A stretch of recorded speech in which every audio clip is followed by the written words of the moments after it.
সরকারি চাকরি না করলে মেয়ের বিয়ে দেব না। আমার এক দেওরের সঙ্গে বিয়ে দেওয়ার জন্য 4-5 বছর ধরে মেয়ে দেখাদেখি চলছে, কিন্তু যে মেয়ের বাবার কাছেই যাচ্ছি সেই মেয়ের বাবাই আগে বলছে ছেলে কি সরকারি চাকরি করে। তা এখন বর্তমান পরিস্থিতি দেখে সেই মেয়ের বাবারগুলোর কি মনে হচ্ছে বলুন? এই সরকারি চাকরিওয়ালা ছেলের সঙ্গে মেয়ের বিয়ে দেবেন?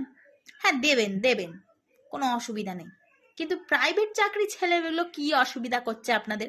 হ্যাঁ, প্রাইভেট চাকরি যারা করে তাদের কি ভালো মেয়ের সঙ্গে বিয়ে করার কি কোনো অধিকার নেই?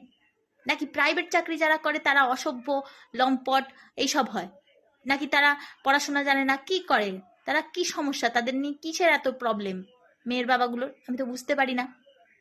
তারা যথেষ্ট ওয়েল এডুকেটেড হয়, তারা যথেষ্ট ম্যানার্স জানে, তারা যথেষ্ট ভালো বিহেভিয়ার তাদের, তারা সব কিছুতেই ভালো হয়। আরে অন্ততপক্ষে সরকারি চাকরিজীবীদের থেকে এক অংশ হলেও ভালো হয়, শুধু তাদের মাইনেটা কম হয়, তাও সব ক্ষেত্রে নয়, কিছু কিছু ক্ষেত্রে।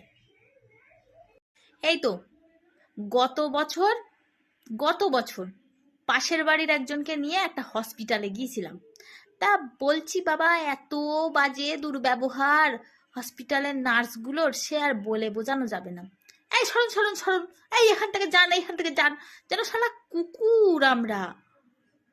কিন্তু তাকে নিয়ে আবার যখন নার্সিং হোমে গেলাম, সে প্রেগনেন্ট ছিল, তাকে নিয়ে যখন আবার নার্সিং হোমে গেলাম, নার্সিং হোমের নার্সগুলো একই প্রফেশন, হসপিটালের নার্স আবার নার্সিং হোমের নার্স, তারাও নার্স এরাও নার্স, প্রফেশনটা একই, কিন্তু তাদের মুখের মিষ্টতা কি ভালো! অর্ধেক এত মিষ্টতা তাদের মুখে, মিষ্টি মুখ দেখলেই অর্ধেক রুগীর রোগ ভালো হয়ে যাবে।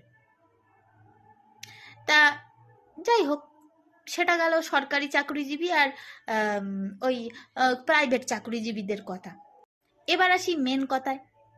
তা মেয়ের বাবাগুলো এগুলো কেন ভাবে যে প্রাইভেটে যারা চাকরি করে তাদের জীবনে আর কিছু থাকে না, তাদের জীবনটা শেষ, সরকারি চাকরি না পেলে জীবনে আর কিচ্ছু নেই? কেন? যারা ব্যবসা করে তারাও যথেষ্ট ভালো রোজগার করে, বিশ্বাস করুন।